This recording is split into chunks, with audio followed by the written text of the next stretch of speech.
I sometimes wonder if love is just an elaborate game of pretend. For 7 years, I pretended that Maya and I were soulmates, a perfect marriage built on trust, respect, and shared dreams. We had the house I designed and built with my own hands, the careers that made us the envy of our social circle, and plans for children someday. But illusions, like glass, shatter easily when struck by the cold hammer of truth. Looking back, I should have seen the hairline fractures forming months ago, the late-night work calls behind locked doors, the sudden password changes on her phone, the way she flinched when I touched her shoulder unexpectedly, the declining frequency of intimacy, always excused by headaches or exhaustion. Classic symptoms of a disease I refuse to diagnose. I'm an architect by trade. I notice details. The slight misalignment of a door frame, the imperceptible crack in a foundation that spells disaster years down the line. But when it came to my marriage, I chose blindness, until I couldn't anymore. It started with a lipstick shade I didn't recognize on a wine glass. Then a cologne scent that wasn't mine lingering in our bedroom. Small inconsistencies in her stories about late meetings, the quiet transformation of her wardrobe, new lingerie that I never saw her wear. I began to feel like a ghost in my own home, haunting rooms where something invisible was happening right in front of me. So I did what any rational, desperate man might do when facing the potential collapse of his life. I installed cameras. High-resolution, discrete monitoring systems throughout our home, hidden in smoke detectors, bookshelves, even the handcrafted bed frame I had spent months perfecting as a 5th anniversary gift to her. Not my proudest moment, but desperation rarely produces nobility. I told myself it was just to confirm my paranoia was unfounded, that I'd see nothing and could finally breathe again, secure in the knowledge that my suspicions were just that. Suspicions. What a fool I was. Our 7th anniversary approached with the quiet inevitability of an approaching storm. I had planned a simple, intimate dinner at La Maison, the French bistro where we'd had our first date. Nothing extravagant, just a celebration of us. Maya had been distant lately, claiming work stress was consuming her, but I hoped the familiar setting might rekindle something that had been fading between us. That morning, I left a handwritten note on her pillow before heading to work. 7 years of building this life together. Looking forward to many more. Dinner at 7 at our spot. All my love, Daniel. At 3:42 p.m., my phone buzzed with a text that would become the first domino in a cascade of destruction. I need space to think. Don't come home. No explanation. No context. Just 12 words that turned my stomach to lead. I called. No answer. Texted back asking what was wrong. No response. After an hour of suffocating silence, I sent one final message. I respect your need for space. I'll stay at the Meridian Hotel for a few days. Please call when you're ready to talk. Then I lied, telling her I had to go out of town for an emergency client meeting. A convenient fiction that would give me the distance to observe what happened next. I checked into the hotel, ordered room service I couldn't taste, and opened my laptop. The camera feed from our home loaded instantly, showing Maya pacing in our kitchen, phone pressed to her ear. "He's gone for a few days," she said, her voice clear through the high-quality microphones. "Business trip. Yeah, perfect timing, right?" She laughed, a sound I once treasured but now felt like shards of ice in my veins. "Just come over. Bring that bottle of Barolo we've been saving. We can celebrate properly." Celebrate? Our anniversary, perhaps? But not with me. At 7:13 p.m., the doorbell rang. Maya had changed into a black silk dress I'd never seen before. She'd styled her hair, applied makeup more dramatically than usual. The camera in the foyer captured her smoothing her hands down her sides, taking a deep breath and opening the door. And there he was, Tyler Westfield, executive vice president at Maya's company, married father of 2. I'd met him twice at corporate events, found him arrogant, overly familiar with my wife. He'd remember me as the quiet, boring husband who nursed one scotch all evening while discussing structural engineering with anyone who would listen. He entered carrying an expensive bottle of wine and a smirk that made my blood simmer. He didn't wait for the door to close before his hands were on her waist, his mouth on hers. God, I thought he'd never leave, Tyler said, pressing her against the wall I had personally textured and painted a warm terracotta 3 summers ago. He thinks I'm journaling or something, Maya replied with a laugh that stripped away 7 years of memories in an instant. Poor Daniel, always so trusting, so boring. Boring. The word echoed in my mind as I watched them open the wine, my anniversary gift from last year, saved for a special occasion, and toast in the kitchen where I had cooked her breakfast every Sunday since we moved in. To your brilliant text message, Tyler said, clinking his glass against hers. To space. Maya smiled, that dimpled smile I once believed was reserved for me. He's probably sitting in some hotel right now, making lists of ways to be a better husband. They laughed.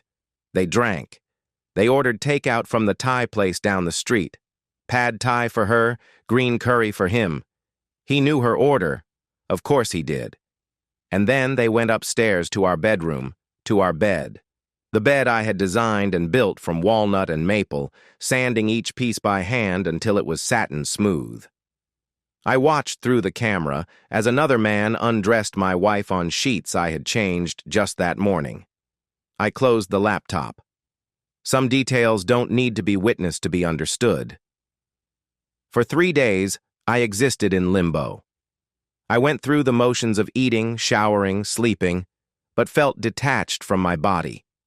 I watched the footage sporadically, enough to confirm that this wasn't a one-time lapse, but an ongoing affair conducted with casual cruelty toward the husband they believed was oblivious. He's too dull to ever find out, Maya said on the second night, nestled against Tyler in my spot on the sofa, sharing stories about me that once made her laugh, but now served as punchlines for my inadequacy. Too focused on his precious buildings to notice his marriage collapsing. Tyler kissed her shoulder. His loss is definitely my gain. I watched them shower together in the bathroom I had retiled myself, saw them drink coffee from my mugs at my kitchen island, heard them make plans for trips they would take once Maya finally left me. Just a matter of time, she assured him. They speculated about how I would react when she eventually asked for a divorce. Maya predicted tears and desperate promises to change. Tyler suggested I might not even fight it, being so passive and all. He'll probably just draw up the papers himself, Maya said. Always so proper, my soon-to-be ex. By the 3rd day, my shock had crystallized into something hard and cold. I made no plans to confront them, no dramatic scenes of catching them in the act. I'm not a violent man. I've never raised my hand in anger or even raised my voice during an argument. But I am methodical, detail-oriented, patient, and I know how to demolish a structure so thoroughly that not even the foundation remains. On the morning of the 4th day, while Maya and Tyler were still asleep in my bed, I began the systematic dismantling of the life we had built together. First, I called my attorney, Richard Stern, a shark in an Armani suit whose reputation for handling high-profile divorces preceded him. He had represented the ex-wife of Maya's former CEO in a scandal that had rocked her company 2 years earlier. The irony wasn't lost on me. I need your discretion and your ruthlessness, I told him, transferring a substantial retainer from my personal account. I have evidence of infidelity, and I want this handled quickly and definitively. Send me what you have, he replied, and secure your assets immediately. I did. Our joint accounts, drained into my private LLC.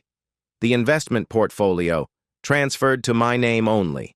The credit cards under her name on our joint account, Canceled.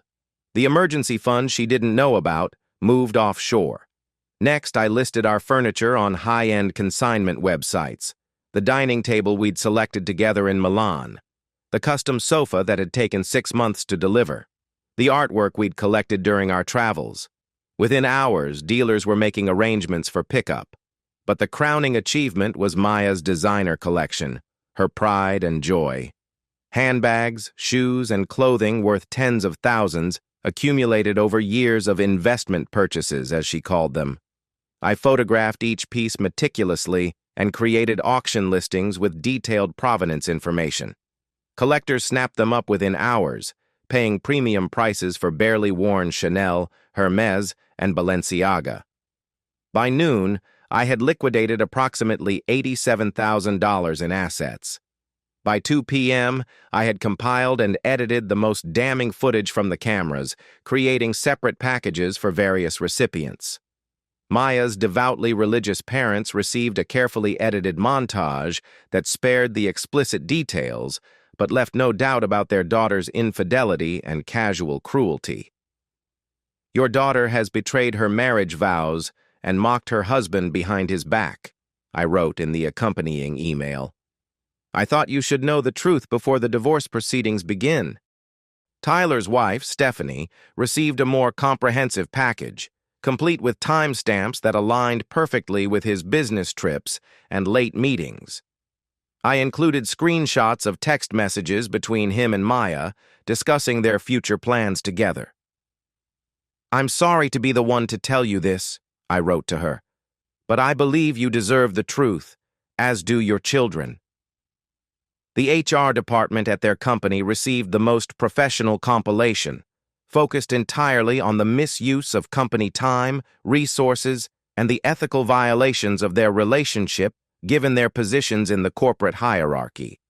As a concerned party with documentation of ongoing ethical violations, I feel compelled to bring this to your attention, I wrote, attaching calendar entries showing meetings that never happened, expense reports for lunches that covered their rendezvous, and snippets of them discussing how to manipulate schedules to maximize their time together. And then I waited. The responses came in rapid succession. Stephanie Westfield called me directly, her voice tight with controlled fury. "I've suspected for months," she said, "but seeing it, thank you for having the decency to tell me. My attorney will be in touch with yours." Maya's mother texted a single line. "We raised her better than this. We're praying for your strength during this difficult time." And then the email from Maya's company's HR director. "Mr. Harrington, we've received your documentation and are initiating an immediate investigation.